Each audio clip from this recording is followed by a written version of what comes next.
Hello everyone, welcome to JPS platform. I am Vinay Rajput and we are going to discuss or continue our discussion on engineering mechanics. जो मैं engineering mechanics के lecture में continue जो मैं लेते आ रहा हूँ और मैंने बेसिक्स पोर्शन को कवर किया कुछ पोर्शंस और मैंने पिछली क्लास में कुछ ऐसे चीज़ों को बताने की कोशिश की जो कि पूरे इंजीनियरिंग मैकेनिक्स और फिजिक्स के पोर्शन में और इनफैक्ट पूरे इंजीनियरिंग में इंपॉर्टेंट चीज़ें हैं, है ना। जैसे मैंने कुछ आपको रिजिड बॉडी के बारे में बताया पिछली क्लास में। जो लोग पिछली क्लास नहीं किए हैं वो करते हुए आएंगे ताकि आपको कॉन्सेप्ट अच्छे से समझ में आए, है ना। कॉन्सेप्ट अच्छे से समझना है, बिकॉज विदाउट कॉन्सेप्ट आप क्वेश्चन सॉल्व नहीं कर पाओगे। 10 क्वेश्चन में से 2-3 हो जाएंगे और बाकी 6-7 नहीं हो पाएंगे। कॉन्सेप्ट की जरूरत पड़ेगी तो 2-3 तो एग्जाम निकलेगा नहीं। फोकस क्या है? एग्जाम निकालना है, गेट है, निकालना नहीं है, टॉप करना है। तो कॉन्सेप्ट चाहिए, है ना। टॉप 90 के आसपास नहीं होगी, 90 नंबर के आसपास में जाओगे तभी टॉप करोगे। तो इसके लिए कॉन्सेप्ट चाहिए। 50-60 नंबर के लिए कॉन्सेप्ट नहीं चाहिए रहती है, फिर तो वो नॉर्मल कॉन्सेप्ट पे भी आ जाएंगे। लेकिन अच्छा कॉन्सेप्ट जब बनेगा ना आपका, तभी जाके आप इतने नंबर पे आ पाओगे जो टॉप रैंक लाने के लिए जरूरी है। तो कॉन्सेप्ट चाहिए आपको, विदाउट कॉन्सेप्ट पॉसिबल नहीं है रैंक लाना, है ना।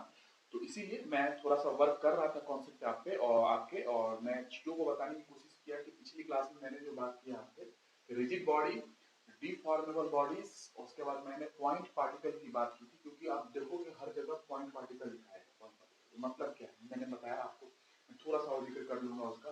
पॉइंट पार्टिकल मैंने बात की।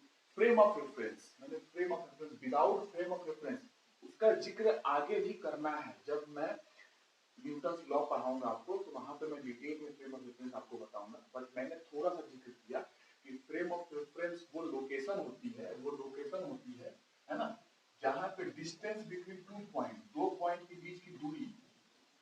मैं इसको और बताऊंगा, distance between 2 points never change. जैसे एग्जांपल के तौर पे आप अगर धरती पे कहीं हो, जैसे फर्श पे कहीं हो और 2 पॉइंट को कहीं मार्क कर लो, है ना, या कहीं 2 बोतल रखे हुए हैं, है ना, और फर्श से आप देख रहे हो, फर्श अपने रूम में, और 2 बोतल रखे हुए, पानी के बोतल, वाटर बोतल रखे हुए, तो क्या आप कहीं भी यहाँ मूव कर रहे हो इस रूम में, इस फ्रेम में, क्या उन दोनों बोतल के बीच की डिस्टेंस कभी चेंज होने वाली है?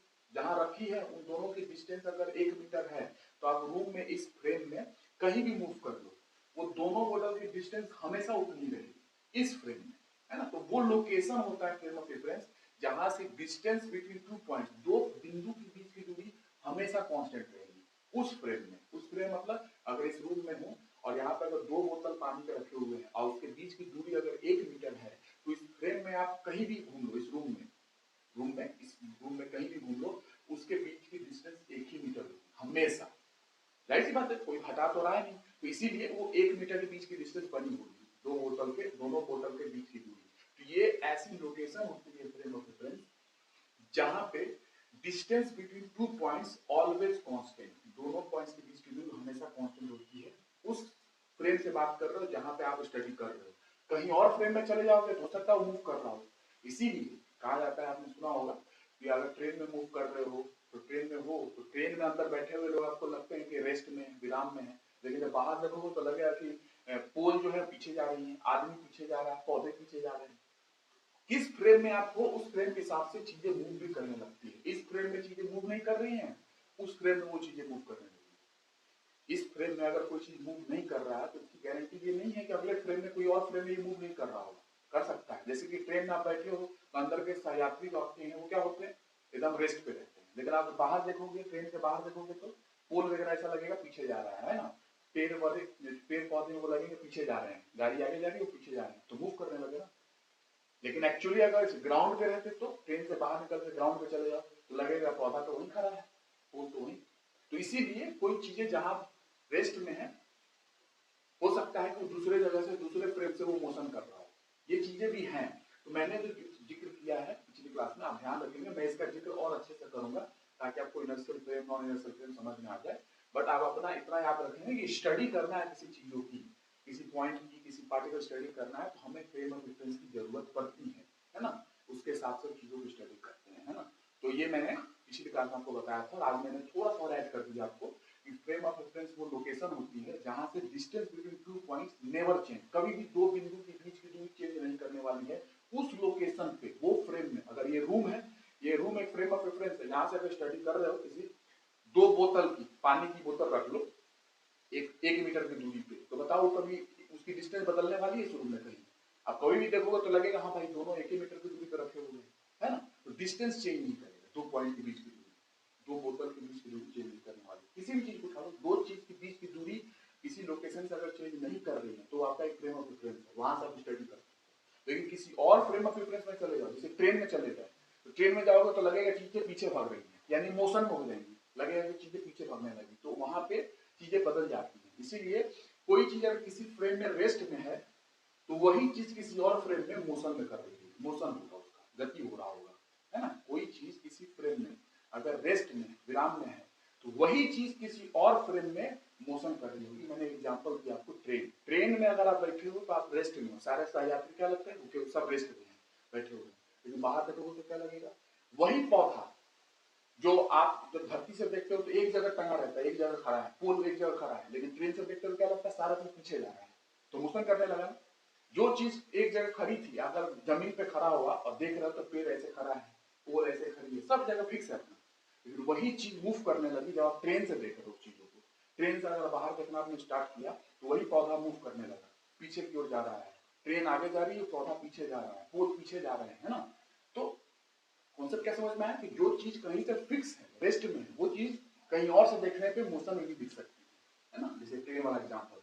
तो ध्यान रखेंगे, मैं और इसको इलाबोरेट करूंगा जब मैं आऊंगा। बहुत जरूरी है ये फ्रेम ऑफ रेफरेंस के बिना तो आप कुछ लगा ही नहीं सकते, खासकर न्यूटन का लॉ तो और नहीं हो सकते, तो ध्यान रखेंगे इसको। और मैंने पिछली क्लास में जो बात किया था मैंने पार्टिकल के बारे में, तो उसको थोड़ा सा और आपको बता दूं। पार्टिकल मैंने बहुत कुछ लिखा था, particle, point mass, point charge, point light particle, point size particle, सब कुछ ऐसे ही नाम से टर्म से आपको जो आईआईटी के फैकल्टीज हैं, आईआईटी के प्रोफेसर हैं, वो आपको गेट में क्वेश्चन डालते रहेंगे, है ना, ऐसे ऐसे यूज करते रहेंगे, वो घबराना नहीं है, सबका मीनिंग एक ही है। और ये जो लेक्चर है मैकेनिकल, सिविल और एक्सी वालों के लिए है और एग्जाम स्पेसिफिक है, ध्यान से सुनेंगे क्योंकि वही बताऊंगा जो आपके एग्जाम में आता है। और रैंक पाने के लिए जो कॉन्सेप्ट चाहिए वो यहाँ भी यूज होगा और बाकी जगह में भी यूज होगा, इसका मैकेनिक्स का, जानते हो फिजिक्स तो ऑल ओवर हर जगह यूज होती है, इसीलिए उस तरीके से पढ़ना है, कॉन्सेप्ट चाहिए। क्वेश्चन तो मैं सब कुछ सॉल्व कराऊंगा, मैंने पिछले क्लास में भी बताया आपको, सिविल सर्विसेज के क्वेश्चन, प्री के, मेंस के, ईएससी के, इंजीनियरिंग सर्विसेज एग्जामिनेशन के क्वेश्चन, गेट के क्वेश्चन, सब हम लोग करेंगे, है ना, क्वेश्चन हो जाएंगे, लेकिन कॉन्सेप्ट भी समझोगे तो क्वेश्चन में अप्लाई करके दिखाऊंगा आपको, ठीक है ना, कि कैसे कॉन्सेप्ट मैंने जो बताया हूँ आपको कैसे समझ में आती है। अदरवाइज बुक्स में तो सब कुछ लिखा हुआ है, लेकिन जो मैं आज स्केलर बताने वाला हूँ शायद आपको नाम मिले, और अचंभा मत होना, चीजें वो है, मैं आपको प्रूव करके दिखाऊंगा, लेकिन कहीं ना कहीं मैं अपने आप को रोकूंगा भी, बिकॉज आपके इंजीनियरिंग मैकेनिक्स के सिलेबस में ये चीजें डिस्कशन में नहीं की जाती जो मैं आपको बताने वाला हूँ, तो मैं थोड़ा सा क्वेश्चन डील करके आपको रोक दूंगा और स्केलर वेक्टर की दुनिया अलग वे से बताऊंगा आपको, अलग वे से, है ना। उस रास्ता को छोड़ दूंगा जिस रास्ते पे आपके एग्जाम में क्वेश्चन नहीं पूछे जाते, वो अलग ही वे है फिर वो, है ना, और उस पर आपको क्वेश्चन आपको नहीं आते, लेकिन जानना जरूरी है, ऐसा नहीं है, वो जान गए तो फिजिक्स की दुनिया और बेहतरीन हो जाएगी आपके लिए, लेकिन वो मैं अलग से पढ़ा दूंगा कभी 1-2-3 लेक्चर लाके कि क्या चीज है वो, ट्रांसफॉर्मेशन वगैरह, है ना, ट्रांसफॉर्मेशन, एक्सिस को रोटेट करके चीजों को देखना है, कोऑर्डिनेट सिस्टम को रोटेट करके देखना है, रोटेट करके उसको रिफ्लेक्शन करा के देखना है, तो ट्रांसफॉर्मेशन वगैरह वहां होते हैं जो कि आप नॉर्मली नहीं पढ़ते, नॉर्मल टेक्स्ट बुक में नहीं होती चीजें, बट उसी के हिसाब से एक्चुअल वेक्टर डिफाइन होते हैं, बट मैं आपको थोड़ा सा जिक्र करूंगा और उसके बाद मैं वेक्टर अलग वे से आपको बताने की कोशिश करूंगा, ठीक है, अलग वे से, ताकि आपको वो मिले जो एक्चुअल वेक्टर होता है। फिर भी वो वाली सच्चाई तो नहीं जान पाओगे आप जो है एक्चुअल वेक्टर का ट्रांसफॉर्मेशन वगैरह एक्सिस का करा के कैसे पता किया जाता है कि कोई वेक्टर है या कोई स्केलर है, लेकिन फिर भी मैं इतना आपको बता दूंगा कि जो आप पढ़े हुए हो ना उससे तो डिफरेंटली होगा और एग्जैक्टनेस के पास पहुंचोगे, मैं प्रूव करके दिखाऊंगा चीजों को, देखो ये होगा तो ही आप वेक्टर डिफाइन कर सकते हो, अदरवाइज किसी भी क्वांटिटी को वेक्टर बोलना, स्केलर बोलना इतना आसान नहीं है जैसे आप लोग बोल देते हो, जैसे बुक्स में लिखा हुआ है, क्योंकि आप इंजीनियरिंग कर रहे हो, है ना, ग्रेजुएशन में हो, तो कहीं ना कहीं मुझे मेरा फर्ज बनता है कि मैं आपको थोड़ा सा बताऊं, बिकॉज आप इंजीनियरिंग में हो, है ना। इनफैक्ट आईआईटी वाले बच्चे भी सब चीज को जानना चाहिए उनको, है ना, वो सिंपल है, स्केलर वेक्टर तो सिंपल है यार, 9th-10th के बच्चे स्केलर वेक्टर पढ़ लेते हैं, तो आप तो ऊपर उसकी बेसिक जानकारी जो है, एग्जैक्ट जो स्केलर है, what is the exact definition of scalar, आपको जानना चाहिए, लेकिन कहीं ना कहीं वो अलग दुनिया है इस वेक्टर को जानने वाली, वहां पे थोड़ा अलग चीजों को यूज की जाती है, तो मैं उसमें थोड़ा सा एंट्री करके आपको बता दूंगा कि आपको आइडिया लग जाए कि हाँ भैया ऐसी चीजें हैं, ऐसा भी होता है, और मैं दूसरे डायरेक्शन में एंट्री करके आपको स्केलर वेक्टर समझाऊंगा दूसरी वे, क्योंकि ये वाला रास्ता मैं अलग पढ़ाऊंगा, अलग से मैं वीडियो ला के आपको बता दूंगा, क्योंकि आप एग्जाम में इससे क्वेश्चन इधर से आए नहीं है अभी तक, लेकिन कभी बनेंगे तो फिर बहुत ही अफरा तफरी मच जाएगी अगर इस वाले रास्ते से क्वेश्चन बन गए। ठीक है, जो मैं बताने की कोशिश कर रहा हूँ कि वो अलग रास्ता है फिजिक्स को समझने का, है ना, ट्रांसफॉर्मेशन के तरीके से, है ना, बहुत ट्रांसफॉर्मेशन होते हैं, रिफ्लेक्शन होता है, प्रॉपर ट्रांसफॉर्मेशन, इम्प्रॉपर ट्रांसफॉर्मेशन, उस ट्रांसफॉर्मेशन के हिसाब से वेक्टर स्केलर डिफाइन किए जाते हैं और फिजिकल लॉज डिफाइन किए जाते हैं, है ना। फिजिकल लॉज होते हैं वो इनवेरिएंट होते हैं ना, एक कोऑर्डिनेट सिस्टम से दूसरे कोऑर्डिनेट सिस्टम में जाने पे फिजिकल लॉज, न्यूटन का लॉ चेंज नहीं करते, नहीं चेंज करता ना। ये इसलिए नहीं करता बिकॉज आप ऐसे क्वांटिटी से डिफाइन कर रहे हो किसी लॉज को, किसी भी लॉ को, चाहे न्यूटन का चाहे कूलम का हो, कि वो इनवेरिएंट बना देंगे किसी भी लॉ को। किसी भी लॉ को एक कोऑर्डिनेट सिस्टम से दूसरे कोऑर्डिनेट सिस्टम में, या कोई ऑब्जर्वर यहाँ है या कहीं और है, फर्क नहीं पड़ेगा, लॉ सेम रहेगा, कहीं से भी देखो। ये चीजें बात करती है, बट आप उसको टेंशन नहीं लेंगे इन बातों का, मैं फिर भी उस वे से आपको लेके चलूंगा ताकि इंजीनियरिंग मैकेनिक्स आपकी बहुत आसान हो जाए। आपके एग्जाम में जो क्वेश्चन बनते हैं मैं उतना ही बताऊंगा आपको, ठीक है। बाकी जानते हो दुनिया बहुत बड़ी है, बहुत चीजें हैं दुनिया में पढ़ने के। तो पार्टिकल, पार्टिकल मैंने आपको बताया था कि इसी कॉन्टेक्स्ट में बात की जाती है, और कॉन्टेक्स्ट में ही मैंने बताया था डिस्टेंस। तो आपको पिछली क्लास की पता होगी सारी चीजें मैंने जो बताई है, और जो लोग देखे नहीं है पिछली क्लास वो देख के आएंगे, तभी आपकी कॉन्सेप्ट समझ में आएगी जो मैं बता रहा हूँ। डायरेक्ट देख रहे हो देख लो, पिछला क्लास जाके भी देख लेना, तब जाके कॉन्सेप्ट आपको क्लियर होगा। मैं एक लाइन में लिखूं पार्टिकल क्या है, तो फिर से मैं थोड़ा सा और इंक्लूड कर दे रहा हूँ पार्टिकल को समझाने के लिए। क्या, पहले मैं एक डेफिनेशन जो मैंने कल बताई थी आपको, एक चार्ज वाला बताया था आपको, इलेक्ट्रोस्टैटिक्स, कूलम्स के लॉ से रिलेटेड, है ना, उनके बीच के डिस्टेंस बहुत ज्यादा है compare to side of the charge, तो वो चार्ज को पॉइंट चार्ज बना लेते हैं हम लोग, मान लेते हैं, तो पॉइंट ऐसे ट्रीट करते हैं, मतलब किसी कॉन्टेक्स्ट में, किसी सिचुएशन में हम लोग इन चीजों की बात करते हैं, और वो कॉन्टेक्स्ट हो सकती है डिस्टेंस, ठीक है। डिस्टेंस के आधार पर हम लोग बोलते हैं किसी चीज को पॉइंट पार्टिकल है, किसी चीज को। तो अर्थ वाली मैंने बात की थी, अर्थ सन सिस्टम, उसकी बात मैं कर लेता हूँ फिर से। अर्थ सन सिस्टम, कब हम इस अर्थ को बोल देते हैं कि पॉइंट पार्टिकल है, ये पॉइंट पार्टिकल कब बोल देते हैं, तो इसके लिए मैं बता रहा हूं आपको, अगर ये इसको मैं दिखाता हूं,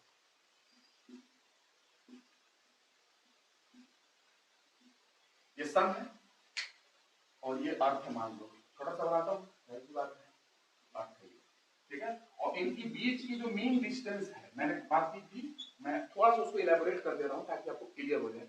मैंने कुछ टर्म्स आपको बता दिए थे पिछली बार, थोड़ा सा उसको बता देता हूं। मीन डिस्टेंस जो है अर्थ और सन के बीच में, मीन डिस्टेंस चेंज करती है, आपको पता होगा पेरिहिलियन और एक्लियन होते हैं, डिस्टेंस चेंज करते हैं, बट मीन डिस्टेंस जो है वो नियरली अगर बात करूं 1.5 into 10 raised to power 8 kilometre, ठीक है। ये मीन डिस्टेंस है अर्थ और सन के बीच में, सन ये अर्थ है, ठीक है, ये अर्थ, पृथ्वी और सूर्य के बीच की मीन डिस्टेंस इतनी है। अगर मैं पृथ्वी की रेडियस की बात करूं तो रेडियस ऑफ अर्थ कितनी है, 6400 किलोमीटर, ठीक है। तो बताओ, मैंने ये बताया था डिस्टेंस के कॉन्टेक्स्ट में सिचुएशन में डिस्टेंसेस जहां इन्वॉल्व है उसके कॉन्टेक्स्ट में आप बात करते हो कि कोई पॉइंट पार्टिकल हो जाए, कब, तो ये देखो डिस्टेंस कितनी है इनकी दूरी, 1.5 10 मिलियन में जा रही है, और ये कितना है 6400 हजार में। अब बताओ as compare to this million, ये 6400 तो कुछ नहीं है, तो कुछ नहीं, तो जितनी डिस्टेंस इनके बीच की दूरी है और रेडियस ऑफ अर्थ की बात करूं, त्रिज्या बात करूं, तो 6400 किलोमीटर इसके मुकाबले कुछ नहीं है। तो इस सिचुएशन में, इस कॉन्टेक्स्ट में आप बोल सकते हो कि क्योंकि distance between the earth and sun is very very very very very large as compare to the radius of earth, radius of earth त्रिज्या जो है पृथ्वी की, उसके कंपैरिजन में distance between earth and sun, ये डिस्टेंस इन्वॉल्व हो रही है, जैसे दूरी मैंने बताया था ना, डिस्टेंस के कॉन्टेक्स्ट में हम लोग कोशिश करते हैं किसी चीज को पॉइंट पार्टिकल बताने की। So distance between the Earth and Sun is very, very, very, very, very, very large as compared to the radius of Earth.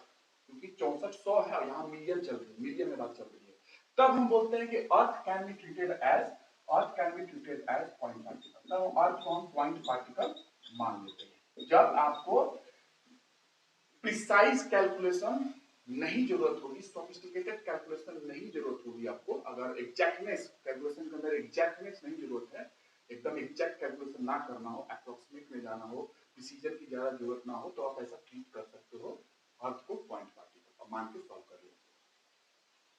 Distance के कॉन्टेक्स्ट में फिर हमने इसको बताने की कोशिश की पॉइंट पार्टिकल कैसे बोल सकते हो।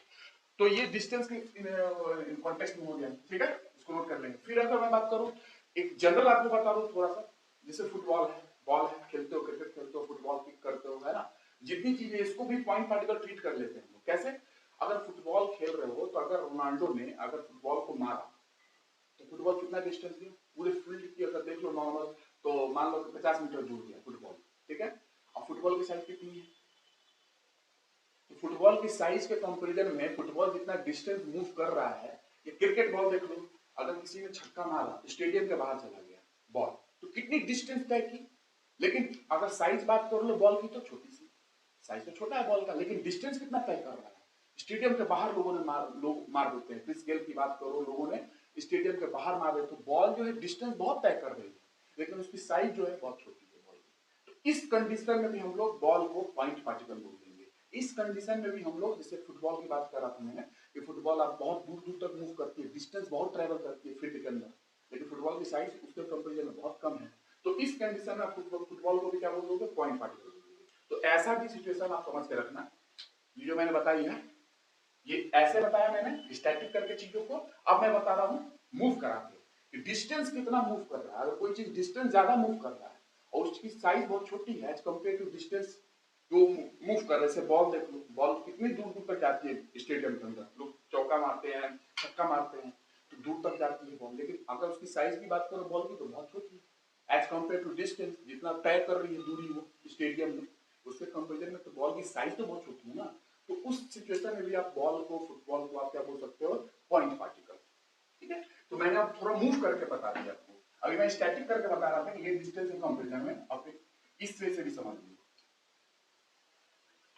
ताकि आपको कभी भी क्लियर रहे कि हाँ पॉइंट क्या, क्योंकि पूरी मैकेनिक्स, पूरी फिजिक्स में घूमती रहती है चीजें। इनफैक्ट आईआईटी वाले बच्चों को भी, और जो तैयारी कर रहे हैं नीट वाले, जो फिजिक्स पढ़ते हैं, उनको भी ये सब पता होना चाहिए। क्या डिस्टेंस, अभी डिस्टेंस के आधार से बता रहा हूं, डिस्टेंस मूव जो कर रही है ना, distance move by the body,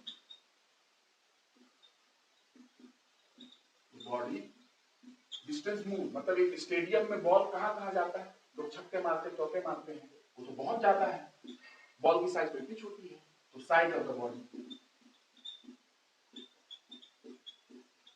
ठीक है। तो distance move by the body is बहुत ज्यादा हो as compare to size of the body. Ball की साइज देख लो, फुटबॉल की साइज देख लो, लेकिन रोनाल्डो जब मारता है तो 50 मीटर तक भी दूर चला जाए, और ज्यादा दूर चला जाए, तो डिस्टेंस तुम्हारा तय कर रही है, लेकिन साइज तो बहुत छोटी है उसकी बॉल की।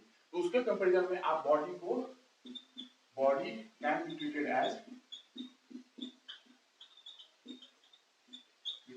पॉइंट पार्टिकल, तब आप पॉइंट पार्टिकल भी बोल सकते हैं उस फुटबॉल को, उस बॉल को, क्रिकेट बॉल को, उस बॉल, उस फुटबॉल को, उस क्रिकेट बॉल को आप पॉइंट पार्टिकल फिर से ट्रीट कर सकते हो। तो ये आप ऐसे वे में समझ सकते हो। मैंने डिस्टेंस मूव करा के भी बता दिया, और मैंने आर्क को फिक्स करके उनकी डिस्टेंस भी कंपेयर भी करा दिया, और रेडियस ऑफ अर्थ से भी कंपेयर करके बता दिया आपको, ठीक है। और मैंने चार्ज पार्टिकल से भी लिंक कर दिया आपको, चार्जेस को फिक्स करके उनके बीच की डिस्टेंस और साइज ऑफ चार्ज पार्टिकल बहुत कम है एज कंपेयर टू जितनी जितनी बीच की दूरी है दोनों चार्ज की, उसके कंपेरिजन में साइज बहुत छोटा है, तो हम पार्टिकल जो है, तो चार्ज उसको पॉइंट चार्ज मान लेते हैं। तो पिछली क्लास में मैंने बताया था आपको, उसको मैं दोहरा नहीं रहा हूँ, जो मैंने थोड़ा सा नया मैंने आपको कुछ बता दिया, ठीक है। ये सब पॉइंट पार्टिकल से रिलेटेड जानकारी है। Point particle, point light particle, point size particle, point mass, point charge, इन चीजों से सबका मतलब वही है। तो ये हम लोग रिजिड बॉडी की जब कैलकुलेशन करते हैं तो उसमें हम इन चीजों की भी बात करते हैं, पॉइंट पार्टिकल। रिजिड बॉडी मैंने पिछली क्लास में आपको बताया, ठीक है, रफ कर रहा हूं, ठीक है, नोट करना बहुत इंपॉर्टेंट है, पूरी फिजिक्स में यूज होती है।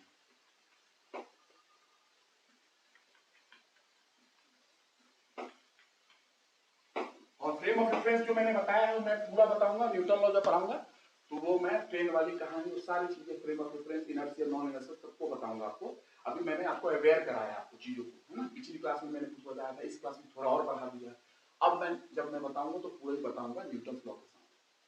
अब मैं आ रहा हूँ वेक्टर अलजेब्रा, जिसकी बहुत समय से इंतजार था, 3 लेक्चर से, वेक्टर अलजेब्रा। लेकिन ये मैं पढ़ा रहा हूँ वेक्टर तो अलग ही होगा, सीधी सी बात है, जब मैं पढ़ा रहा हूँ वेक्टर तो अलग ही होगा।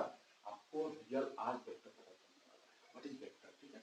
और मेरा एम यही था, क्योंकि इस माध्यम से आके पूरे देश में बताऊँ, जो भी चीज मैं पढ़ा रहा हूँ आपको उसमें गुणवत्ता जो है ना, क्वालिटी है ना, बहुत अच्छी मिलेगी। आप देख रहे होंगे बहुत सारी बुक्स हैं जो ये जिक्र नहीं करेंगे आज करने वाला हूँ, लेकिन कहीं ना कहीं आपको ये चीज पता होना चाहिए, कम से कम पता होना चाहिए, भले आपको उतनी डिटेल ना हो, क्योंकि आप एग्जाम में उस रास्ते से क्वेश्चन नहीं पूछे जाते हैं जिस रास्ते से वेक्टर को एग्जैक्टली डिफाइन किया जाता है, उस रास्ते से क्वेश्चन नहीं पूछे जाते। लेकिन मैं फिर भी आपको दूसरे रास्ते से जो एग्जैक्ट डेफिनेशन हो सकते हैं मैं वहां लेके जाऊंगा, दूसरे रास्ते से एग्जैक्ट डेफिनेशन समझाने की कोशिश करूंगा, है ना, समझते जाना।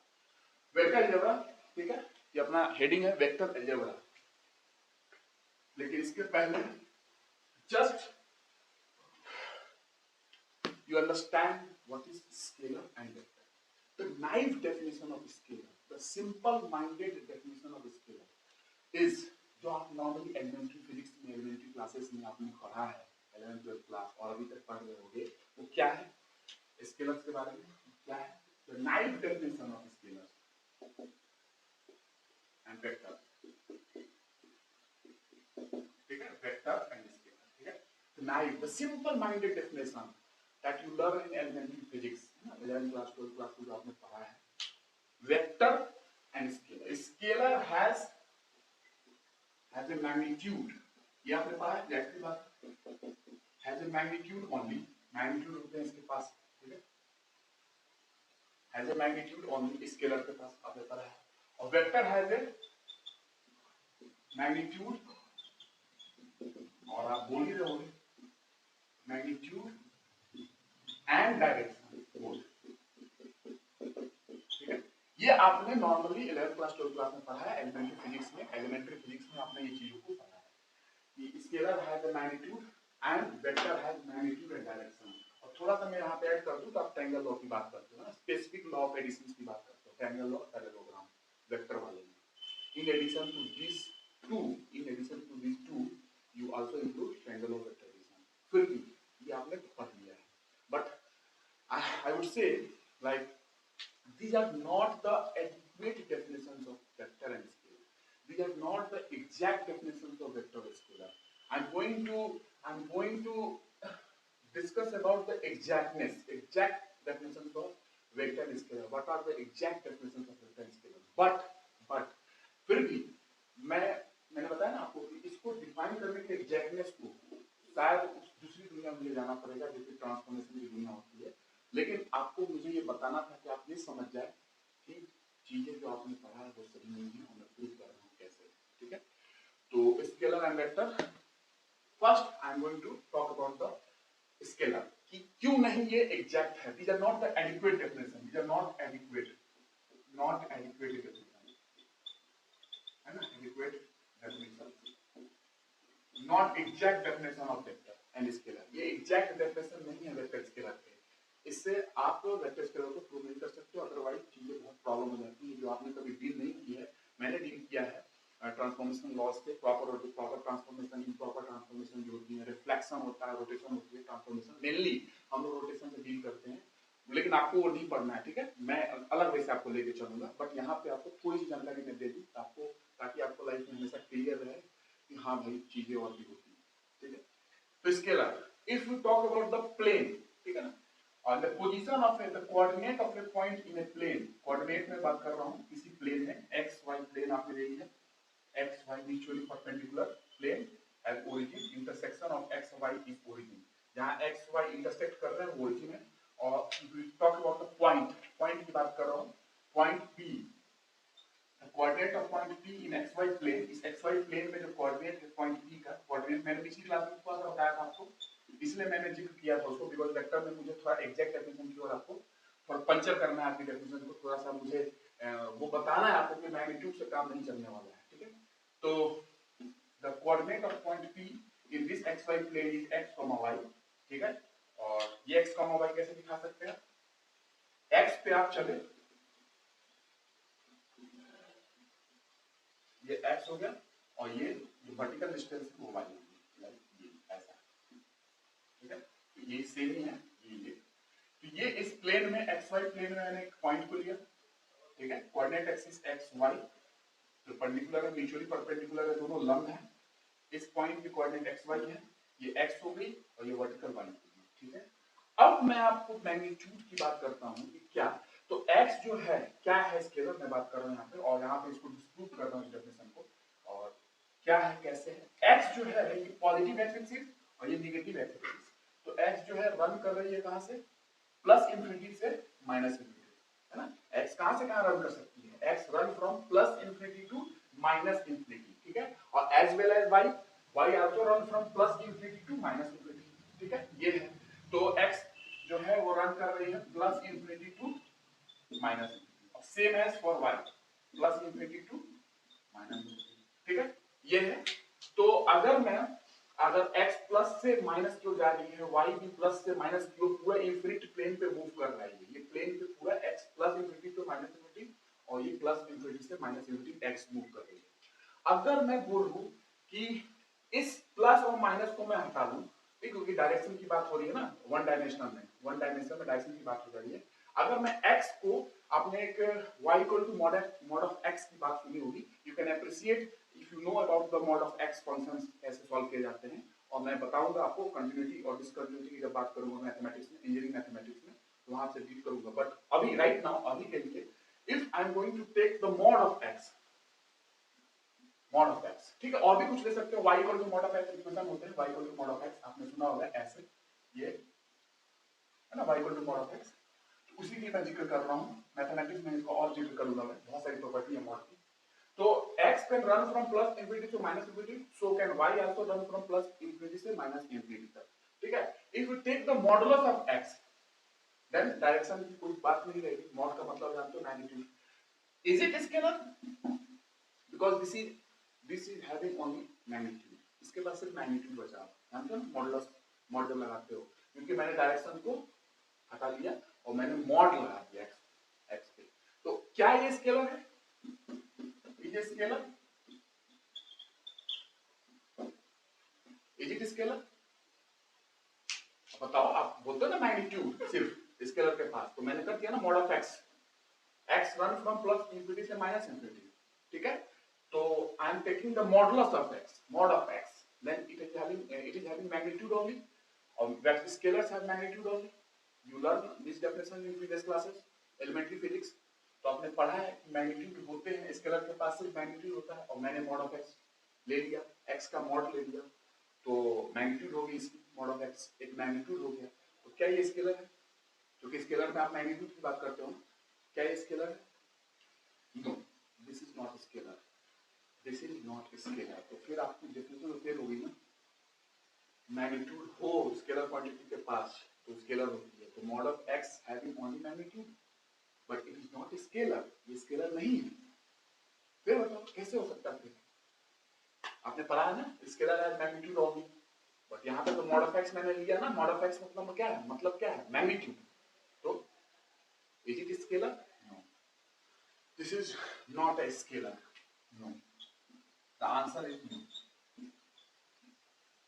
स्केलर नहीं है। आप पूछोगे क्या है, वही मैंने बताया था आपको कि मुझे फिर से जाना पड़ेगा उस दुनिया में, जिस दुनिया में आपसे क्वेश्चन नहीं पूछे जाते हैं, ट्रांसफॉर्मेशन की दुनिया, ठीक है, जो आप नॉर्मल बुक्स में नहीं पढ़ते हो, है ना, लेकिन फिर भी आपको एक चीज पता चला, मैं थोड़ा सा आपको जिक्र बता दूंगा इसके बारे में, ठीक है, लेकिन अभी नहीं, मैं इसके लिए लेक्चर अलग चला दूंगा, ट्रांसफॉर्मेशन को, फिजिक्स को समझाने वाली, जो ट्रांसफॉर्मेशन के हिसाब से चीजें मिलती है ना, चीजें चलती है उस हिसाब से समझाने के लिए, लेकिन अभी के लिए आप समझे नॉर्मल फिजिक्स जो आप समझते हो, स्केलर के पास मैग्नीट्यूड होती है, I take the mod of x of this, because x run from, x जो प्लस इंफिनिटी से माइनस इंफिनिटी तक कहीं जा सकता है, y भी जा सकता है, आपने मॉड ऑफ x लिया, ये मैग्नीट्यूड हो गया, मैग्नीट्यूड हो गया, तो क्या ये स्केलर है, बिकॉज़ स्केलर की डेफिनेशन में सिर्फ मैग्नीट्यूड होती है, तो ये स्केलर नहीं है, आप अभी ध्यान रखेंगे इतना, यानी कि आपकी डेफिनेशन जो है is not adequate, this is not the exact definition of scalar जो आपने पढ़ा था, ठीक है, इसके हिसाब से मैंने प्रूव किया कि मॉड ऑफ x स्केलर नहीं है, जबकि मॉड ऑफ x एक मैग्नीट्यूड है, लेकिन ये स्केलर नहीं है,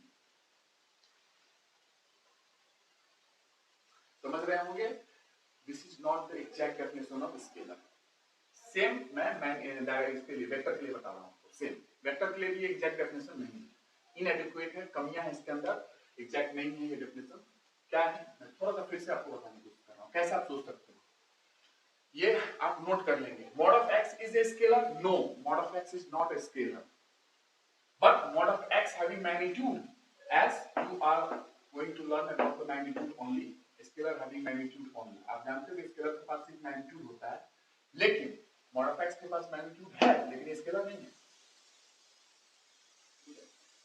जो आपने पढ़ा स्केलर के बारे में डेफिनेशन ये एग्जैक्ट नहीं है, जो भी लोग पढ़ाते हैं कमियां हैं, वो चीजें आपको वहां तक पहुंचनी पड़ेगी, तब जाके आप समझ पाओगे। ठीक है, मैं तो बता रहा हूँ, मैं इनको अलग से लाकर आपको बता भी दूंगा ट्रांसफॉर्मेशन की, वो फिजिक्स का लॉ होगा, वो ट्रांसफॉर्मेशन की तरीके से हम लोग उसको पढ़ेंगे। क्या कहते हैं, रोटेशन करके एक्सिस को रोटेट करके मैं डिफाइन करने की कोशिश करूंगा, उसको प्रॉपर ट्रांसफॉर्मेशन बोलते हैं। फिर एक इम्प्रॉपर ट्रांसफॉर्मेशन होता है रोटेशन, वो रोटेशन के हिसाब से भी वहां पे आपको उस जगह पे आपको जाओगे तो आपको पता चलेगा कि स्केलर भी दो टाइप के होते हैं, स्केलर भी दो टाइप होते हैं, ट्रू स्केलर और pseudo scalar.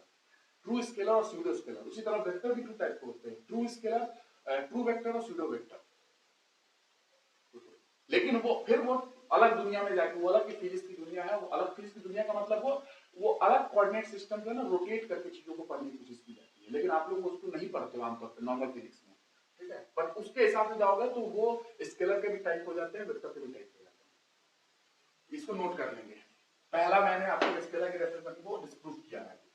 This is not the exact definition of scalar जो आप पढ़ते आ रहे हैं। मैं इसके एग्जांपल वगैरह बता दूंगा, आप तो जानते हो, उसमें एग्जांपल ध्यान रखना। बस मेरा काम है कि आपको थोड़ा सा मैं कर दूं कि एग्जैक्ट चीजें आपको पता चले कि हाँ नहीं है ये चीज, इतना तो आपको क्लियर हो चुका है।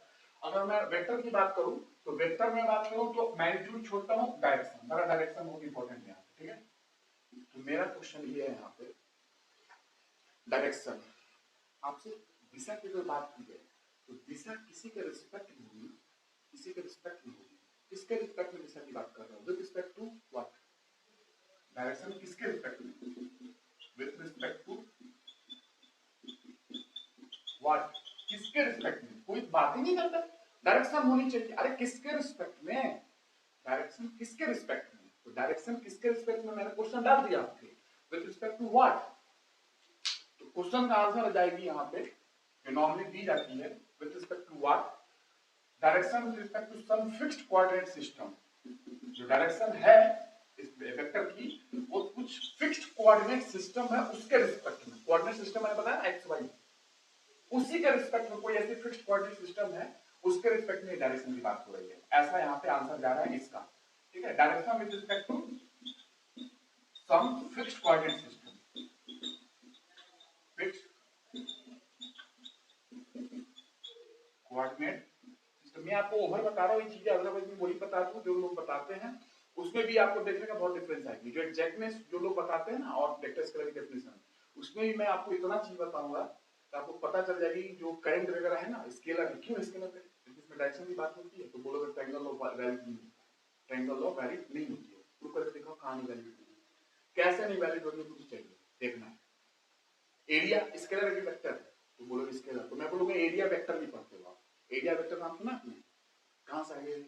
अगर आप बोलते एरिया स्केलर है तो एरिया वेक्टर क्या है? हंसोगे। ये बोलना बहुत इजी है कि ट्रायंगल लॉ फॉलो नहीं करता है, लेकिन प्रूफ करके दिखाओ ना यार, क्या कैसे नहीं हो रही है, फॉलो कैसे नहीं हो रहा है, दिखाओ तो थोड़ा। बोलना बहुत इजी है। उसी तरीके से मैं एक अलग वे से आपको डिफाइन कर रहा हूं, तो आपको कुछ आइडिया हो जाए। आप इंजीनियरिंग कर रहे हो ना, डिग्री हो रही है ना, ग्रेजुएशन में हो, थोड़ा ये नॉलेज आपको होना चाहिए। फिर मैं वो वाली रास्ता पे आपको ले जाकर पूरा वेक्टर खोल दूंगा। ठीक है, जो आप पढ़ते हो उसी में मैं थोड़ा सा इंप्रूव कर दूंगा आपको। Direction with respect to some fixed coordinate system, इसका आंसर है वेक्टर हैविंग डायरेक्शन। बोलते हो, मैंने पूछा direction with respect to what, किसके रिस्पेक्ट में डायरेक्शन की बात करो, दिशा किसके रिस्पेक्ट में? तो आंसर है with direction with respect to some fixed coordinate system. तो मैंने फिर बोला ऐसे फिक्स्ड कोऑर्डिनेट सिस्टम है ही नहीं, there is no such fixed coordinate system, there is no such fixed coordinate system, and who gives you this coordinate system? There is no such fixed coordinate system, ऐसी कोई fixed coordinate system है नहीं। और who gives you this coordinate system? Who gives you? Wrong. Vector definition is going to be wrong. Not adequate, inadequate definition. फिर से मैंने prove किया आपको कि डायरेक्शन की बात करते हो, मेरा क्वेश्चन क्या विद रिस्पेक्ट टू व्हाट? आपने बोला direction with respect to some fixed coordinate system. मैंने फिर से बोला there is no such coordinate system, there is no such coordinate system, and who gives you this coordinate system? There is no such coordinate system. ठीक है, तो जो आप बात कर रहे हो ऐसी कोई कोऑर्डिनेट सिस्टम नहीं है, ऐसी कोई फिक्स्ड कोऑर्डिनेट सिस्टम नहीं होती है, और आपको ये कोऑर्डिनेट सिस्टम मिलेगा कहां से? ठीक है, तो आप जो बोल रहे हो ना वो फंस गया लास्ट में आके, मैंने फंसा दिया ये चीजें, क्योंकि एग्जैक्ट डेफिनेशन ये है ही नहीं। ठीक है, वेक्टर की एडिक्वेट डेफिनेशन नहीं है, एग्जैक्ट डेफिनेशन नहीं है। तो मैंने स्केलर का मैग्नीट्यूड लेके आपको पता है मॉड ऑफ एक्स है, मॉड ऑफ एक्स के पास मैग्नीट्यूड होती है लेकिन वो स्केलर नहीं है। आप पढ़ते हो स्केलर में मैग्नीट्यूड होता है, प्रूव हो गया, डिस्प्रूव हो गई, एग्जैक्ट डेफिनेशन नहीं है स्केलर। उसी तरह मैंने डायरेक्शन उठाया वेक्टर का और मैंने डायरेक्शन से पूछा आपको विद रिस्पेक्ट टू व्हाट, किसके रिस्पेक्ट में डायरेक्शन की बात करो, डायरेक्शन किसी के रिस्पेक्ट में होगा ना, डायरेक्शन किसी का रिस्पेक्ट में होगा, तो किसके रिस्पेक्ट में है डायरेक्शन? आपने बताया with respect to some fixed coordinate system. मैंने बोला फिर से who gives you this coordinate system, and there is no such fixed coordinate system, ऐसी कोई कोऑर्डिनेट सिस्टम फिक्स नहीं है। और who gives you, कौन देगा आपको कोऑर्डिनेट सिस्टम? ऐसी कोई कोऑर्डिनेट सिस्टम नहीं है, फिक्स्ड कोऑर्डिनेट सिस्टम नहीं होती है, ऐसी चीज नहीं है। इसीलिए डायरेक्शन के साथ से भी जो आप बोलते हो मैरिड डायरेक्शन है, तो डायरेक्शन में फंस गया, क्योंकि यहाँ पे तो कोई बात ही नहीं कर रहा ना, डायरेक्शन में बस हो गया, ये तो कोई आता भी नहीं। इसके हिसाब से आप समझ चुके होंगे कि वेक्टर डायरेक्शन और स्केलर और वेक्टर की जो डेफिनेशंस हैं वो एग्जैक्ट नहीं है। These are inadequate definitions which are going to learn in your elementary physics, जो आपने पढ़ के आए हो वो एग्जैक्ट नहीं है, ठीक है? बस आप इतना ध्यान रखिए। और मैं एक लाइन में अगर बोल दूं, क्योंकि ये एक लाइन में बोलने लायक है नहीं, क्योंकि मुझे कोऑर्डिनेट सिस्टम यूज करने पड़ेंगे और रोटेशन करना पड़ेगा, कोऑर्डिनेट को रोटेट करना पड़ेगा, ट्रांसफॉर्मेशन लॉ को यूज करना पड़ेगा, जो कि आपको जरूरत नहीं है। लेकिन मुझे लगता था कि आपको इतना पता होना चाहिए कि भाई इसमें कुछ कमी है, इनमें कुछ कमी है, ठीक है? वो आपको पता चलेगा, ठीक है? अब मैं आता हूं थोड़ी सी अलग दुनिया से, आप वेक्टर स्केलर को समझते हैं। ये वाली दुनिया में स्टार्ट करने से पहले वो अलग फिजिक्स स्टार्ट हो जाएगी, वो अलग ही फिजिक्स स्टार्ट हो जाएगी, जो कि आपको इंजीनियरिंग मैकेनिक्स में है नहीं, सॉरी इंजीनियरिंग मैकेनिक्स में है नहीं, ठीक है? तो वो अलग ही दुनिया है, बट मैं आपको अलग दुनिया से समझाने की कोशिश करता हूँ। बट इस ये बताने से आपका मेरा ये एम था कि आपको पता चल जाए कि स्केलर वेक्टर की एग्जैक्ट डेफिनेशन नहीं है, ठीक है? ये बहुत इंपॉर्टेंट बात मैंने कही है। मेरे बिगिनर लोग देख के और उनके सर में कितनी खुजली हो रही होगी मैंने क्या पढ़ा आज तक, तो मैंने प्रूफ भी किया है मैग्नीट्यूड को लेते हुए मॉड ऑफ एक्स से, तो मैंने डायरेक्शन को भी बताने की कोशिश की है। तो कैसे आप सोच सकते हो ये एग्जैक्ट डेफिनेशन नहीं है,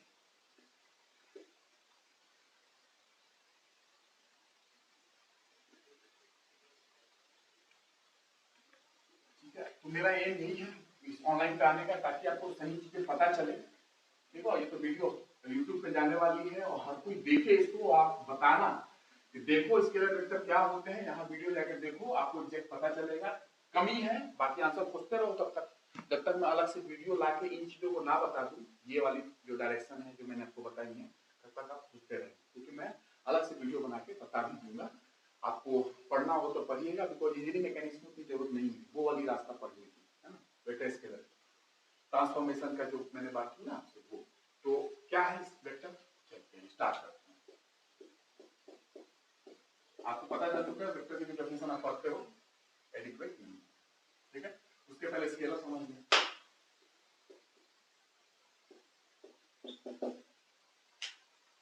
स्केलर के पास हैज मैग्नीट्यूड, ठीक है? अब मैं उसी दुनिया से चल रहा हूं जैसा आप लोग पढ़ते हो, लेकिन उसमें थोड़ा सा इंप्रूवाइज करके और दूंगा मैं आपको, ताकि वो क्लियर हो जाए। हैज मैग्नीट्यूड ओनली, ठीक है? स्केलर के पास सिर्फ मैग्नीट्यूड होता है, दिशा से कोई मतलब नहीं है, दिशा से कोई मतलब नहीं है। जैसे कि मास केजी, मास मास अगर मैं बात करूं तो अगर 10 केजी 20 केजी 40 केजी, तो इसमें कोई सेंस है क्या? डायरेक्शन कितनी है इसकी, इसकी दिशा कितनी है, कोई सेंस नहीं है। मास की अगर बात कर रहे हो, एक एग्जाम्पल मास, ठीक है? केजी में बात कर रहे हो, किसी मास 20 केजी 30 केजी, तो क्या इसमें डायरेक्शन का कोई सेंस है क्या? नहीं, कोई सेंस नहीं है डायरेक्शन का, दिशा। टेम्परेचर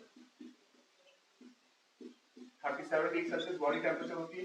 अब बताओ टेम्परेचर में बोलूं कि इसमें दिशा क्या है, टेम्परेचर की दिशा क्या है, टेम्परेचर की दिशा क्या है, तो कुछ बता सकते हो क्या? दिशा कोई सेंस आदमी का फिजिकल मीनिंग निकल के आनी चाहिए दिशा का, तभी आप कुछ बोल सकते हो, ठीक है? तो फिजिकल मीनिंग कुछ आ ही नहीं रहा है दिशा का, इसलिए मैग्नीट्यूड ही है।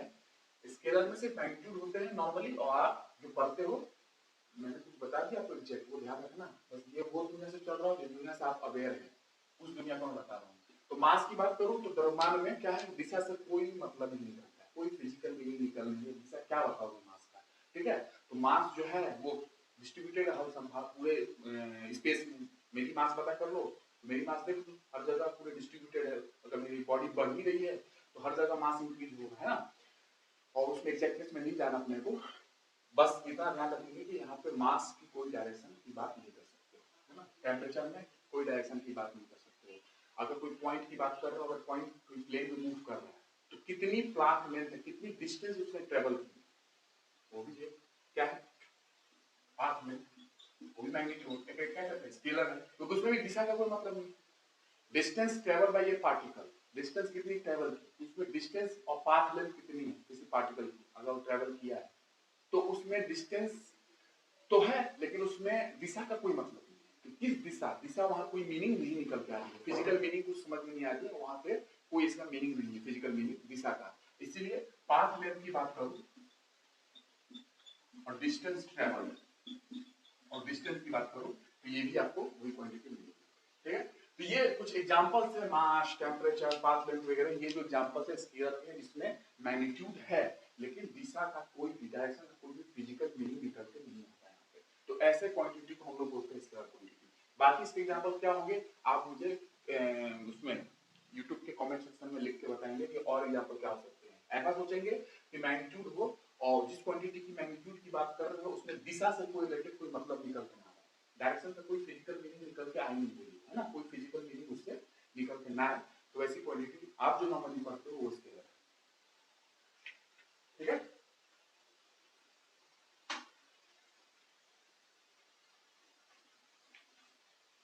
और मुझे विश्वास है कि आप लोग स्केलर की वो चीजें प्रॉपर्टी जानते होंगे, ठीक है। स्केलर की जो प्रॉपर्टी है, और आप केजी को केजी से ही ऐड कर सकते हैं, ये भी ध्यान रखिएगा। या कोई स्केलर आपने लिया, जैसे मैंने मास बताया, तो मास को 5 केजी से 10 केजी ऐड कर लोगे, 5 केजी से 100 केजी ऐड कर लोगे, तो केजी केजी ऐड हो सकती है, केजी को टेम्परेचर से ऐड नहीं कर सकते, केजी को टेम्परेचर से ऐड करना हो तो नहीं कर सकते, ठीक है, ये सब नहीं होगा।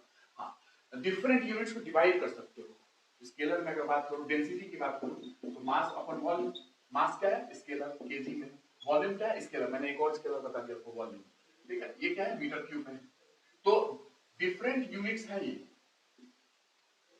और डेंसिटी क्या है, ये भी स्केलर है, आपको और मैंने स्केलर बता दिया, वॉल्यूम स्केलर डेंसिटी, यहाँ पे कोई भी डायरेक्शन का कोई मतलब नहीं है, यहाँ पे वॉल्यूम में भी कोई डायरेक्शन का कोई मतलब नहीं है, मास में मैंने बताया था, टेम्परेचर में मैंने बताया था, डिस्टेंस में मैंने बताया था।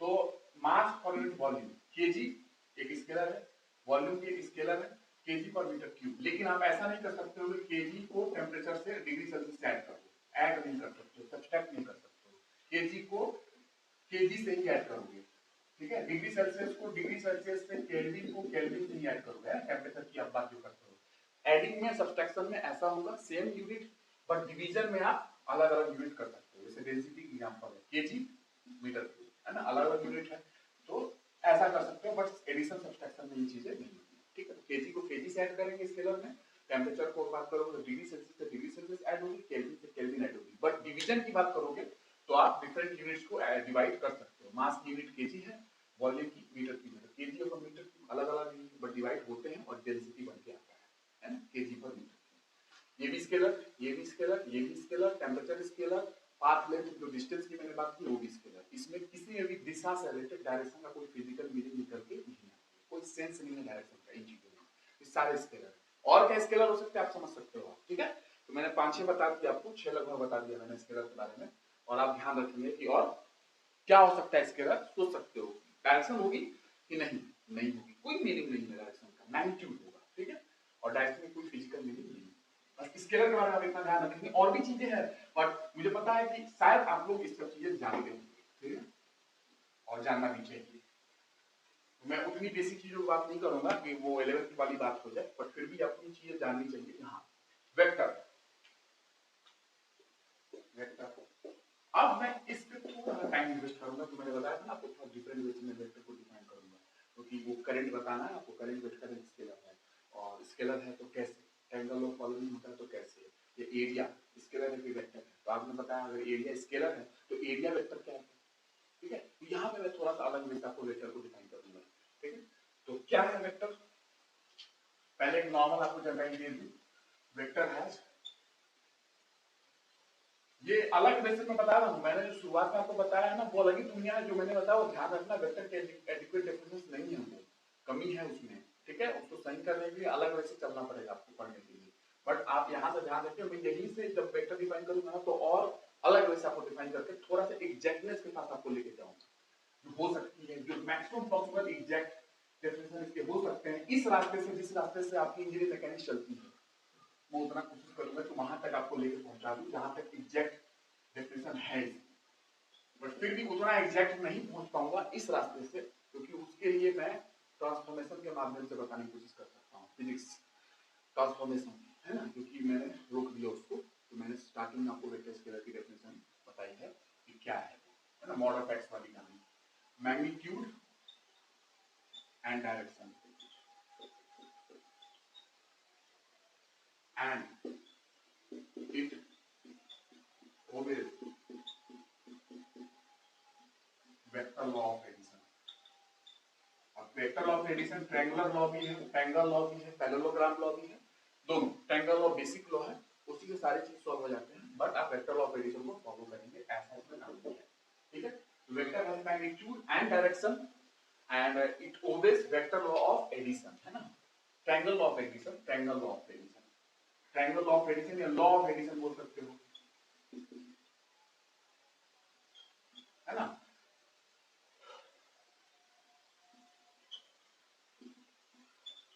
ठीक है, triangle law of addition, parallelogram law of addition, parallelogram, वो भी इसमें बोल सकते हैं, ठीक है। तो वो एडिशन की लॉ फॉलो करती है इसके साथ, तो आप वेक्टर बोल देते हो, जो आप पढ़ते आ रहे हो।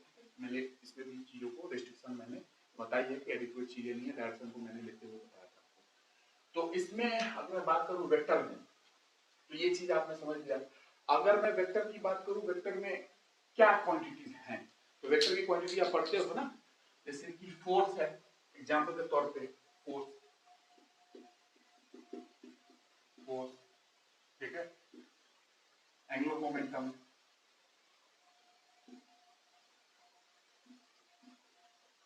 Torque, moment, moment of a force को टॉर्क बोल देते हैं नॉर्मली, ठीक है। Example electric field, momentum, angular momentum होगी, momentum, linear momentum, momentum, magnetic field, ठीक है। ये सब क्या है, मैग्नेटिक फील्ड को ऐसे शो करते हैं, इलेक्ट्रिक फील्ड को इस सिंबल से शो करते हैं, मोमेंटम, लीनियर मोमेंटम ये सिंबल है, एंगुलर मोमेंटम ये सिंबल है, ठीक है। फोर्स का ये सिंबल है, टॉर्क का सिंबल आपने सुना होगा ऐसा है, टेंसोमीटर में पढ़ेंगे भी, है ना, moment of a force, moment of a force, ठीक है। ये नॉर्मली एग्जांपल्स हैं इसके, वेक्टर के नॉर्मल एग्जांपल्स हैं, ठीक है। और स्केलर में बात करूं तो मैंने एरिया का जिक्र किया था, एरिया स्केलर है कि वेक्टर है। अगर एरिया स्केलर है तो एरिया वेक्टर क्या होती है, एरिया वेक्टर डिफाइन करते हो ना, तो कुछ कहानियां उसकी हैं, ठीक है। करंट की बात करूं तो करंट भी एक स्केलर है, तो आप स्केलर में ऐड कर सकते हो, करंट स्केलर है, एरिया एक स्केलर है, वॉल्यूम स्केलर है, मास स्केलर है, टेम्परेचर स्केलर है। कुछ में किसी भी डायरेक्शन का कोई मीनिंग नहीं है, फिजिकल मीनिंग निकल के नहीं आती है कुछ, ठीक है। कुछ भी करो, डायरेक्शन है भी ना, तो ट्रायंगल और वेक्टर एडिशन आप ऐड करने की कोशिश करोगे तो कुछ फिजिकल मीनिंग निकल के नहीं आएगी। हम जब ऐड करेंगे ना तो फिजिकल मीनिंग निकल के आनी चाहिए। जैसे कोई फोर्स है, दो फोर्स है ना, एक इधर और एक इधर, तो इसका रिजल्टेंट कहीं जा रहा होगा ना, तो रिजल्टेंट कुछ फिजिकल मीनिंग बता रहा होगा। किसी बॉडी में 8 फोर्स लगे हुए, 8 फोर्स, ठीक है। और मैं आपसे पूछूं कि बॉडी कहाँ जा रही है, 8 फोर्स लगा है, आप पे कोई बल लगा है, तो आप मूव करोगे ना, हिलोगे ना, जब इधर उधर तो हिलोगे। तो आपसे कोई पूछे कि 8 फोर्स किसी बॉडी पे आपने लगा दिया, 8 10 20, तो बॉडी किधर जा रही होगी, आपसे कुछ किधर जा रही होगी। अब 8 फोर्स आपने लगा दिया मान लो, तो बॉडी किधर जा रही होगी, तो आप बोलोगे कि बॉडी उधर जा रही होगी जिधर उसका रिजल्टेंट होगा। 8 फोर्स का जिधर रिजल्टेंट होगा ना, उधर बॉडी जा रही होगी, उधर। तो ये 8 फोर्स कैसे आप करोगे, इसका पॉलीगॉन लॉ है। पॉलीगॉन लॉ लगा के आप 8 फोर्सेस के थ्रू, पॉलीगॉन लॉ के थ्रू आप रिजल्टेंट फाइंड आउट करोगे। तो एडिशन में कुछ मतलब निकल के आ रहा है, आपने polygon law of vector addition किया और 8 फोर्स को पॉलीगॉन लॉ से जोड़ा और जोड़ के आप रिजल्टेंट निकाले, तो फिजिकल मीनिंग निकल गया कि हाँ ये बॉडी इस डायरेक्शन में जा रही है, ये रिजल्टेंट के कारण।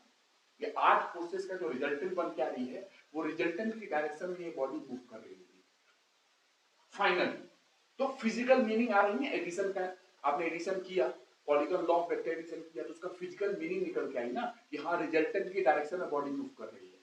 तो फिजिकल मीनिंग निकल के आनी चाहिए, अदरवाइज कोई मतलब नहीं है एडिशन का करने से, ठीक है। तो उसी तरीके से वेक्टर में आप ध्यान रखेंगे कि ये जो मैंने एग्जांपल दिए हैं, अब इसमें से मैं आपको कुछ एग्जांपल्स, ये जो है हम लोग फोर्स पढ़ेंगे न्यूटन का लॉ में, उसके बाद हम एंगुलर मोमेंटम, पहले लीनियर मोमेंटम पढ़ेंगे, linear momentum electric field, magnetic field आपके इंजीनियरिंग मैकेनिक्स में नहीं है, लेकिन मैं थोड़ा सा वेक्टर से बताऊंगा अभी कि क्या और होते हैं, क्योंकि इसके अलावा वेक्टर जो होता है ना, वेक्टर के पास तीन कंपोनेंट होते हैं। If you want to define scalar, scalar having one number, एक नंबर है, एक कंपोनेंट, मैग्नीट्यूड, ठीक है, एक नंबर से आप शो कर सकते हो। Vector having three numbers, X component, Y component, Z component, three dimension, two dimension में एक्स कंपोनेंट, वाई कंपोनेंट। तो ये ऐड कर रहा हूं मैं, इसमें और चीजें क्या हो सकती है मैंने बताया ना, थोड़ा सा मैं आपको और इंप्रूव करके दे दूंगा। Vector having three number, X component, Y component, Z component, लेकिन आपको X Y Z axis fix करनी पड़ेगी। एक्स वाई जेड एक्सिस तो ऑब्वियसली आपको रखना ही पड़ेगा, X axis, Y axis, Z axis, and then vector having three number, x component, y component, z component, ठीक है। और x component, y component, z component जो है, अगर आपने एक्सिस को मूव कर दिया, तीन एक्सिस जो है ना आपके, तीन एक्सिस जो है, ठीक है, ये एक्सिस सिस्टम में आपने बताया x एक्सिस, y एक्सिस और z एक्सिस इधर, ठीक है, x axis, y axis, z axis. अगर आपने एक्सिस को मूव कर दिया तो वेक्टर के जो तीन कंपोनेंट है ना, x component, y component, z component, वो तीनों कंपोनेंट चेंज करेंगे किसी स्पेसिफिक वे में, वो भी चेंज करेंगे। तो ये वेक्टर का थोड़ा मैंने ऐड किया। मैंने टू डायरेक्शन और ट्रायंगल के अलावा क्या हो सकते हैं, vector having three numbers, three components हो सकते हैं, x component, y component, z component, और ये z कंपोनेंट किसी न किसी कोऑर्डिनेट सिस्टम में होगा, किसी न किसी एक्सिस सिस्टम में होगा, x y z एक्सिस। अगर x y z एक्सिस आपने मूव कर दिया तो तीनों कंपोनेंट चेंज हो जाएंगे किसी स्पेसिफिक वे में, किसी फिजिकल वे में, किसी मीनिंगफुल वे में चेंज हो जाएंगे तीनों कंपोनेंट। जैसे चेंज करोगे एक्सिस सिस्टम, ये तीनों कंपोनेंट वेक्टर के चेंज हो जाएंगे। अगर थ्री डायमेंशन में बात कर रहे हो, अगर टू डायमेंशन में बात कर रहे हो तो ये एक्स वाई हो गया, एक्स वाई। टू डायमेंशन में बात कर रहे हो तो वेक्टर का टू कंपोनेंट होगा, थ्री डायमेंशन में वेक्टर के थ्री कंपोनेंट होगा। तो अगर आपने एक्सिस चेंज किया तो वेक्टर के दोनों कंपोनेंट चेंज हो जाएंगे, एक्स कंपोनेंट, वाई कंपोनेंट। आपने इस एक्सिस को अगर चेंज किया ना, एक्स वाई एक्सिस को, तो वेक्टर के कंपोनेंट चेंज होंगे। यहाँ कुछ और, यहाँ कुछ और, यहाँ कुछ और, कंपोनेंट चेंज होंगे किसी स्पेसिफिक वे में, किसी मीनिंगफुल वे में। ये नॉर्मल। और क्या ऐड करूं, और ऐड हो सकती है आपने, मैं इन तीनों के अलावा और ऐड करता जा रहा हूं कि वेक्टर के पास और क्या होता है। तो स्केलर की बात करो तो स्केलर को नॉर्मल वेक्टर अलजेब्रा, जो एडिशन होती है स्केलर की, वो अलजेब्रा नॉर्मल अरिथमेटिक एडिशन होते हैं ना, जैसे मैंने बताया था 3 kg मास स्केलर है 2 kg, इसको ऐड करना है तो क्या 5 kg। तो कैसा एडिशन आपने किया, अरिथमेटिक एडिशन कर दिया नॉर्मल अलजेब्रा वाला। बट वेक्टर में ऐसी एडिशन नहीं, वेक्टर की एडिशन अलग। वेक्टर की एडिशन अगर कर रहे हो तो वो एडिशन वेक्टर की, वेक्टर के पास, क्योंकि अगर एक any quantity if you going to define as a vector quantity, then it has certain characteristics of vector, ठीक है।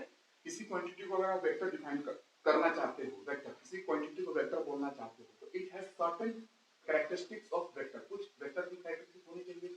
उसमें से एक है कि एडिशन, एडिशन की एक कैरेक्टरिस्टिक्स है वेक्टर, है ना। और वो एडिशन डिफाइन होने चाहिए किसी मीनिंगफुल वे में, है ना, किसी मीनिंगफुल वे में एडिशन डिफाइन होना चाहिए। वो एडिशन का कोई मीनिंग हो, कोई फिजिकल मीनिंग निकल के आनी चाहिए एडिशन का।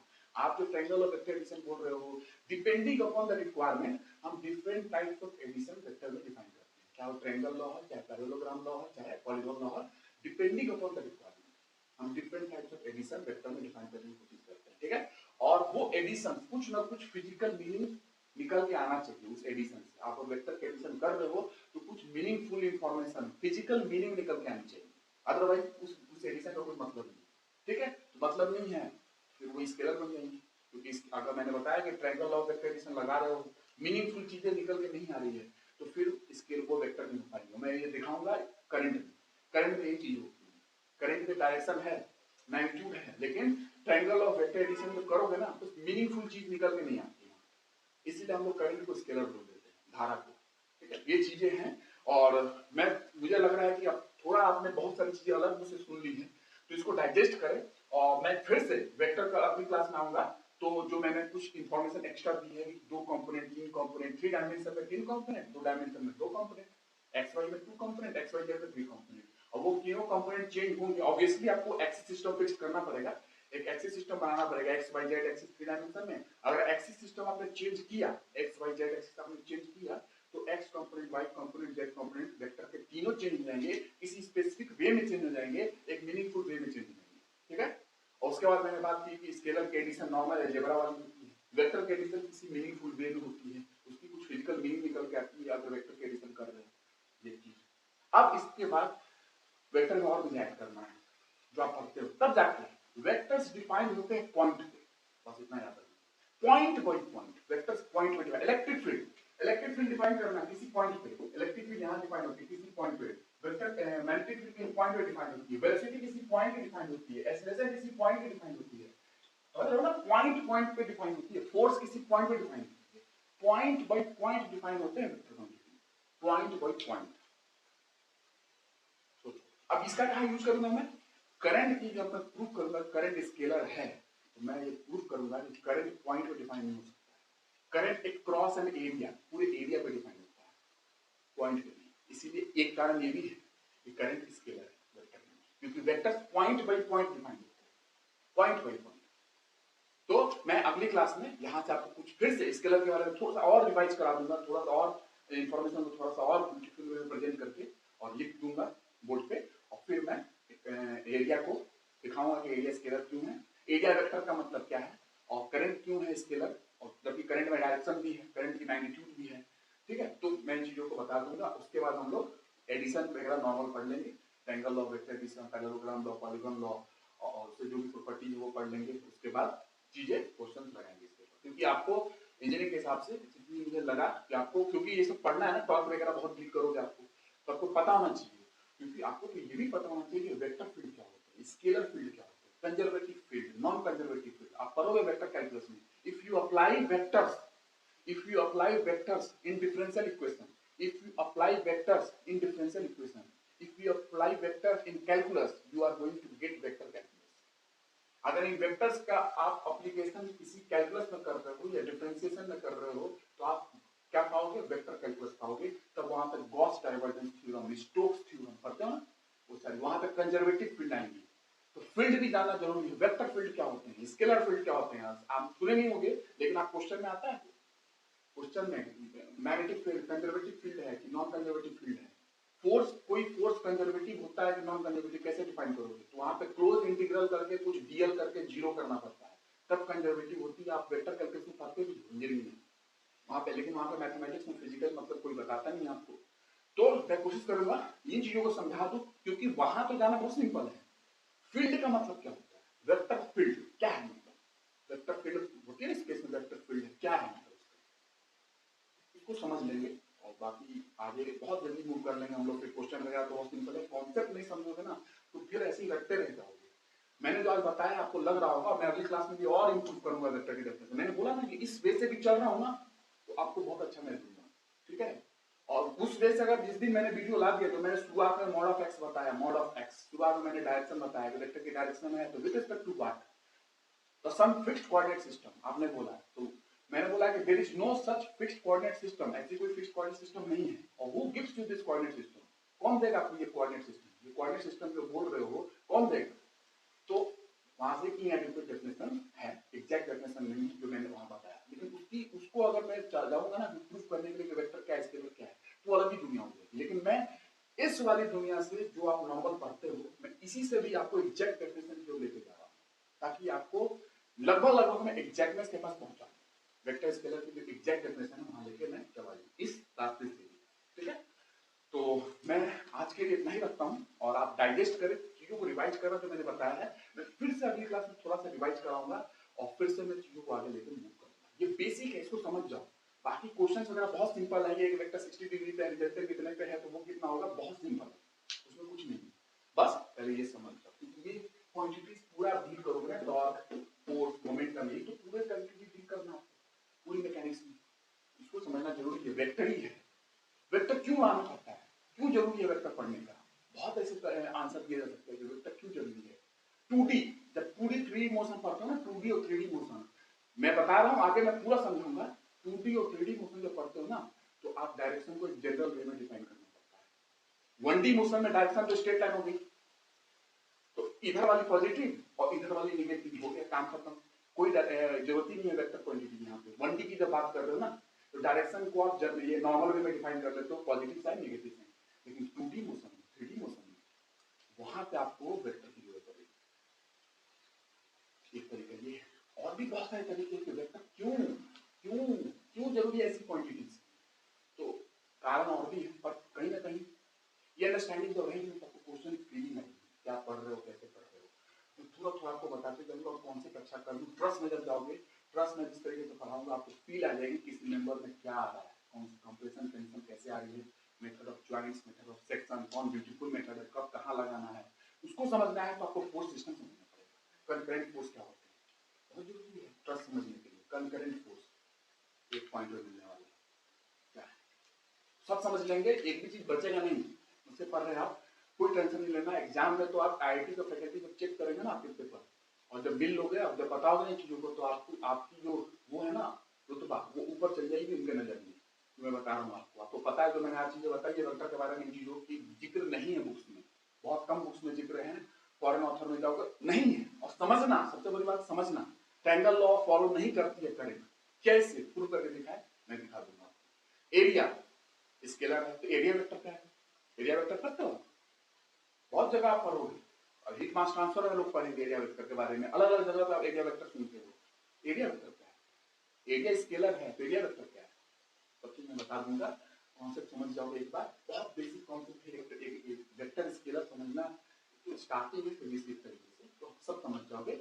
और ठीक है, तो मुझे पूरा विश्वास है आप फील कर रहे होगे जो मैं दे रहा हूँ, बहुत ही सालों की मेहनत है ये, और मैं ऐसे ही दे रहा हूँ क्योंकि इन चीज़ों की जो मेरी कॉन्सेप्ट है रॉकेट साइंस में, जब मैं यूज करता हूँ इन क्वांटिटीज को, है ना, तो फिर जाके समझ में आती है कि हाँ ऐसे समझ में आएगा तो ही आप जाके चीज़ों को फील कर पाओगे, फिजिकल सिस्टम को फील कर पाओगे, नेटवर्क सिस्टम को फील कर पाओगे, देखोगे जब उनको तब जाके फील कर पाओगे। तो इसीलिए मैं इन चीज़ों को बता रहा हूँ, आपको कॉन्सेप्ट क्लियर हो जाए। क्वेश्चन तो मैं यूं civil services, civil engineering, mechanical engineering, GATE के सारे क्वेश्चन सॉल्व कराऊंगा यूं हूँ, लेकिन मैं कॉन्सेप्ट का यूज करूंगा। देखो मैंने तुमको बताया था, यूज कर रहा हूँ, ऐसे सब कुछ बताऊंगा मैं, ठीक है, करते जाऊंगा क्वेश्चन सॉल्व। तो आज के लिए इतना ही रखता हूँ मैं।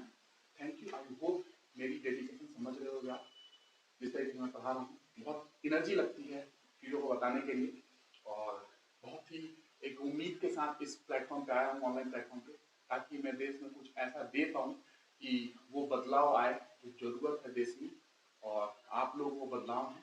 मैं खुद काम कर रहा हूँ, मैंने ऐसा नहीं कहा कि सिर्फ आप ही करो, मैं खुद कर रहा हूँ। I also do my work in rocket science and quantum mechanics, मुझे देश में उसे लेके आगे जाना है, बट मैंने कहीं ना कहीं आप लोगों के लिए ये चीज़ें स्टार्ट की है कि ताकि आपकी जो स्टडी है और इंजीनियरिंग है बहुत आसान हो जाए, और आपको जो एग्जाम निकालना है गेट, वो बहुत ईजी वे में निकल जाए, रैंक वगैरह सब कुछ मिलेगी, जो चाहोगे जितना रैंक लिखोगे उतना मिल जाएगा, ठीक है। पढ़ लो अच्छे तरीके से, क्योंकि आईआईटी के फैकल्टी जब क्वेश्चन डिजाइन करते हैं ना, तो सारी चीज़ें माइंड में रखते हैं, और तब क्वेश्चन डिजाइन करते हैं और सब फ्रेम करते हैं, तब आदमी फंस जाते हैं। जैसे पॉइंट पार्टिकल मैंने बताया, हर वे से मैंने पॉइंट पार्टिकल आपको बताया, ये पार्टिकल क्या है, चीजें समझेंगे। फ्रेम ऑफ रेफरेंस वाली जो बात अगर मैंने जितनी बताई है, अभी वो तो बचा है, जब मैं न्यूटन लॉ पढ़ाऊंगा सब बचा बताना, चिंता ना करना, उसमें पूरा लाइन से पढ़ाऊंगा फ्रेम ऑफ रेफरेंस का। तो आज के लिए इतना ही रखता हूँ मैं, ठीक है। आई होप कि ये समझ में आ रही होगी, और you can appreciate my hard work. आप समझ रहे हैं कि जो चीजें मैंने दी है, शायद इनफैक्ट यूट्यूब पर अभी तक चीजें नहीं मिली होंगी किसी को, ये चीजें आप लोगों को बताना, ये चीज जो मैंने दिया है, बहुत मेहनत है इसके पीछे, बहुत मेहनत है, बहुत मेहनत है, मैं इतना ही बोल सकता हूँ, बहुत मेहनत है मेरी, कई सालों की मेहनत है। और आप समझ रहे होंगे कि मेहनत जो मैं किया हूँ वो दिख रही है आपको, और अलग अलग सब्जेक्ट में भी दिखेगी। जब मैथमेटिक्स पढ़ाऊंगा मैं, तो आपको फील कर लोगे मैथमेटिक्स क्या है ना। उसी तरह स्ट्रेंथ मटेरियल में मैं आपको क्या बताऊँ, जब मैं जाऊंगा सब कुछ आपको क्लियर हो जाएगा, हर सब्जेक्ट आपको यहाँ यहाँ रहेगी। आप मेरी बात सुनते हो सिर्फ, और कॉन्सेप्ट के ध्यान से जो मैं बता रहा हूँ आपको, सिर्फ रिसर्च करना है आपको, ठीक है। तो आज के लिए मैं इतना ही रखता हूँ। सॉरी थक गया हूँ मैं बहुत, पानी भी मैंने नहीं पिया, प्यास लगी हुई है। तो थैंक यू, ठीक है। नेक्स्ट क्लास से बात करता हूँ, आगे वेक्टर को थोड़ा और बताऊंगा आपको, ठीक है।